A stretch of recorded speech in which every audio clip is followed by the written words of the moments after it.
This episode is an ESL listening practice for intermediate learners. You will hear a natural conversation with clear pronunciation and everyday English. No tests, no pressure, just listening. Let's start.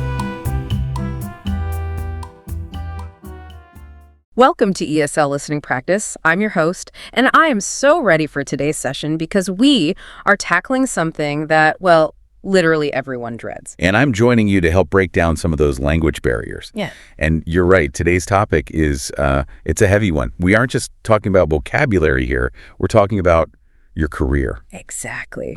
We are talking about the high-stakes world of job interviews. Now, let's be real for a second.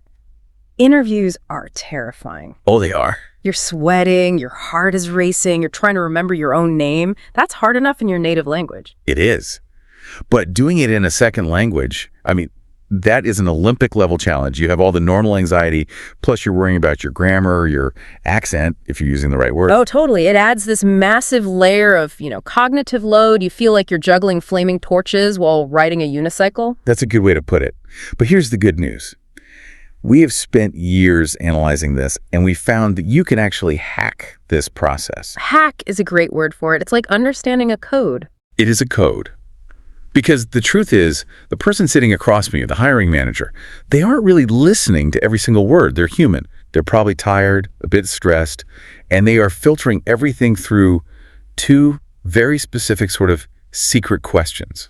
Okay, I love a secret. What are the two questions? Well, no matter what they ask you out loud, tell me about yourself, or what's your biggest weakness? Subconsciously, they're looking for the answers to just two things. Number one, can this person do the job well? Okay. Competence. And number two, are they the right person for this position? So, can you do it, and do you fit in? Exactly. Competence and culture. That's it. That sounds simple, but I imagine the code is in how you convince them of those two things without just, yelling, I'm good at this. Precisely. And this is where vocabulary becomes your secret weapon. Specific English words carry a lot of psychological weight. They act like shortcuts. Shortcuts. Yeah. If you use the right power word, you don't just convey a meaning, you convey a feeling.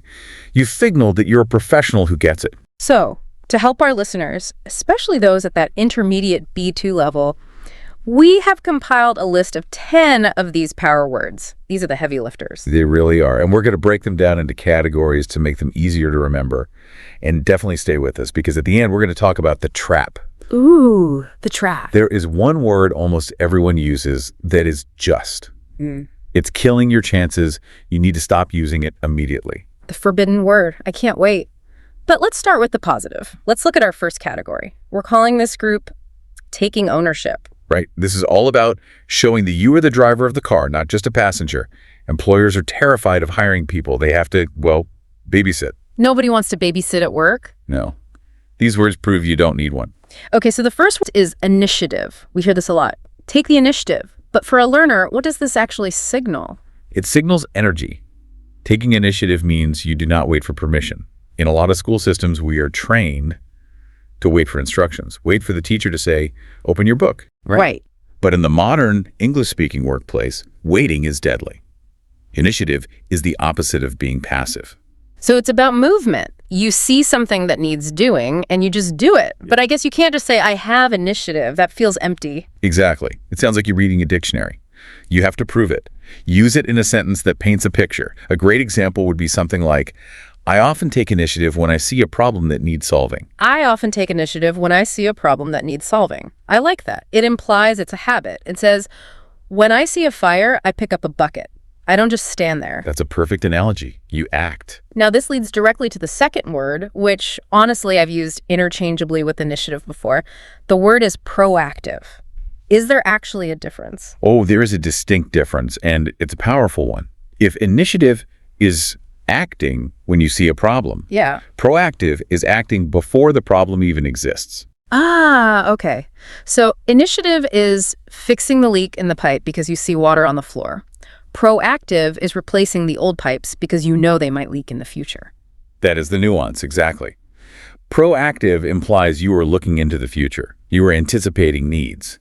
In an interview, this word is gold. Because it tells the manager, I am going to stop problems before they even get to you. And that is the dream for any boss, right? Fewer headaches, If you can convince them you're a headache prevention system, you're hired. So what's a good way to phrase it? Try something like, I try to be proactive by improving processes whenever possible. That phrase, improving processes, sounds very professional. It does. It suggests you aren't just doing the job, you are thinking about how the job is done. Exactly. Operating at a higher level. Okay, the third word in this ownership category is responsible. Now, I have to play devil's advocate here. Responsible sounds a bit basic, doesn't it? It is a basic word, but don't underestimate its weight in a business context. Remember the hiring manager's psychology. They are anxious.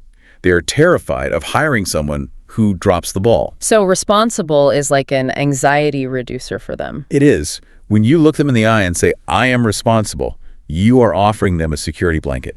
It means the buck stops with me. If I have this task, you can forget about it because it will get done. So how do we make it sound less like something a parent says about their teenager? You tie it to specific outcomes.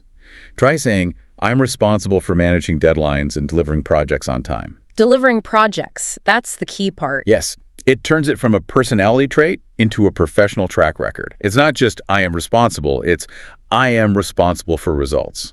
That's a great point.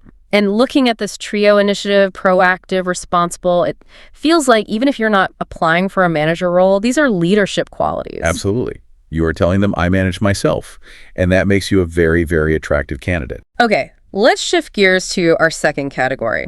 We're calling this the foundation of trust. These feel less about action and more about character. Yes, this is about being solid.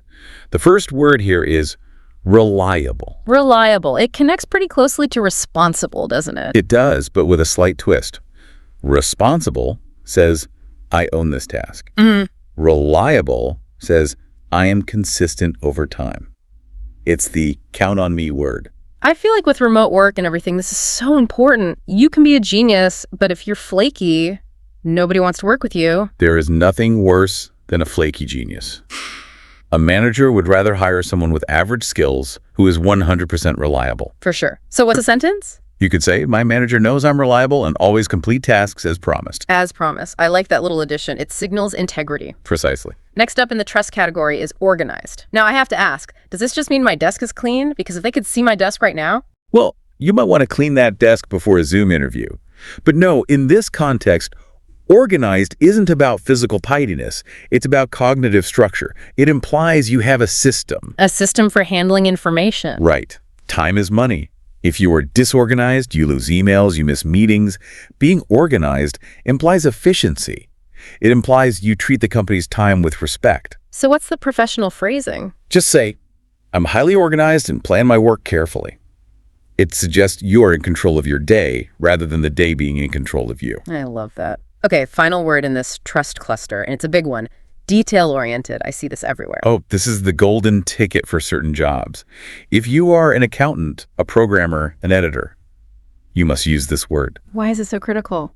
Because in those jobs, a small mistake isn't a small mistake. It's a disaster. A missing zero in accounting, a missing semicolon in code. The little things become big things. So detail-oriented tells them you have a magnifying glass. Right.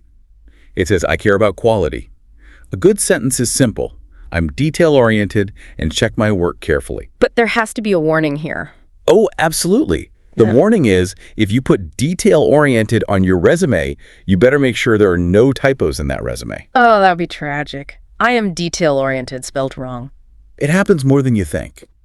But if we look at this group, reliable, organized, detail-oriented, you're painting a picture of what I call a low-maintenance employee. Low maintenance. I like that. It sounds like a car that never breaks down. That's exactly what a manager wants. They want to know that if they hire you, their life gets easier, not harder. You're a safe bet. And being a safe bet is a great thing to be. Okay, that brings us to our third section. The modern workplace is chaotic. It really is. That's why this section is called mental flexibility in teamwork. First word up, problem solving. This is what I call the anti-panic word. Anti-panic, I like that. Think about it. In every job, things go wrong. Every single day. A client is unhappy, a shipment is delayed, some people freeze, some complain. You want to be the problem solver. It changes the vibe from I have a problem to I have a solution. Exactly. You want to convey that you actually enjoy the challenge. It's a puzzle. So try saying, I have strong problem-solving skills and enjoy finding efficient solutions. The word enjoy is a power move. It shows confidence. It does. Next up is adaptable. This is the survival skill of the 21st century. I mean, think about how much work has changed in just the last few years. If you aren't adaptable, you're a dinosaur. So this word shows you can learn quickly. It does. Adaptable implies a low learning curve. You could say, I'm adaptable and learn new systems quickly. That's music to a manager's ears. Means training you won't be a headache. It means you are future-proof. And the last one in this group is communicative. Does this just mean you talk a lot? No, definitely not. We do not want to be the coffee machine chatterbox. In business English, communicative doesn't mean talkative. It means clarity. It means ensuring information flows correctly. So it's about signal, not noise. Exactly. It's about keeping the team informed, making sure everyone is on the same page. How do we phrase that professionally? Just say, I'm communicative and keep my team informed. It shows you understanding you're a part of a team, not working in a silo. That brings us to our fourth category, which is really just one word, but it is a heavy hitter. We're calling this the bottom line. Yes, this is for the ambitious listeners. The word is results-driven. Ooh, that sounds intense, results-driven. It is intense, but employers love it. It shows a focus on outcomes and goals, not just the process. A lot of people mistake effort for work. They say, I worked 10 hours today. But if nothing was achieved, The business doesn't care. Harsh but true. It tells the boss, I care about the destination, not just the drive. so instead of saying, I work hard, which is vague, you say, I'm results-driven and always work toward clear goals. It shifts the focus from your effort to your achievement. And that is a very mature way to frame your work. Okay, we've covered 10 amazing words, but we promised our listeners we would talk about the trap, The landmine. the forbidden word. What is the one phrase that candidates should stop using immediately? The phrase is, team player. But everyone says they are a team player. I've seen it on a million resumes. And that is exactly the problem.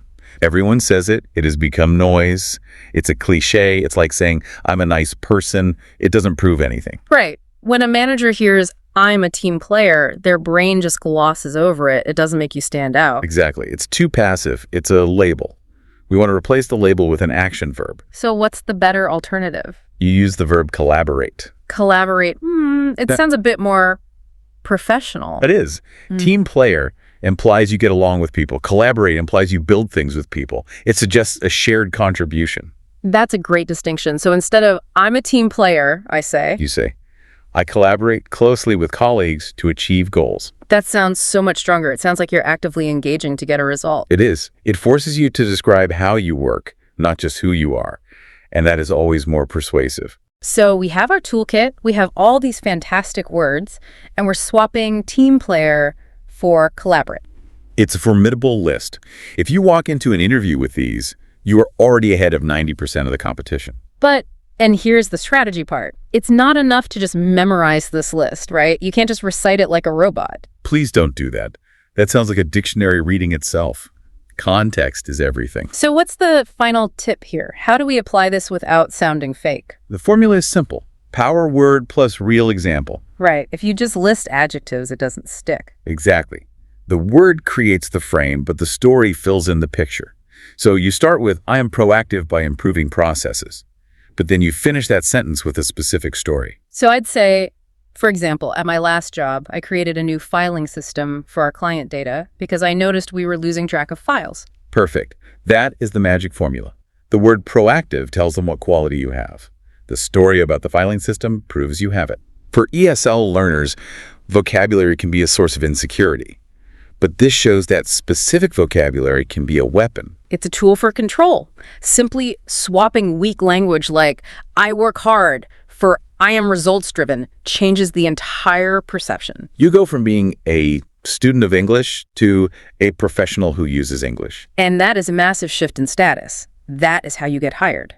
So here is our challenge to you, the listener. We want to leave you with a final thought. Right, look at your resume. Look at the last job you had. Which of these 10 words describes you best? Don't just pick all of them. Pick the one that is your superpower. Are you the detail-oriented eagle eye? Or are you the adaptable one who can handle any crisis? Identify your superpower and then find the one specific story from your career that proves it. If you have that power word plus that story ready, You are going to crush your next interview. you absolutely will.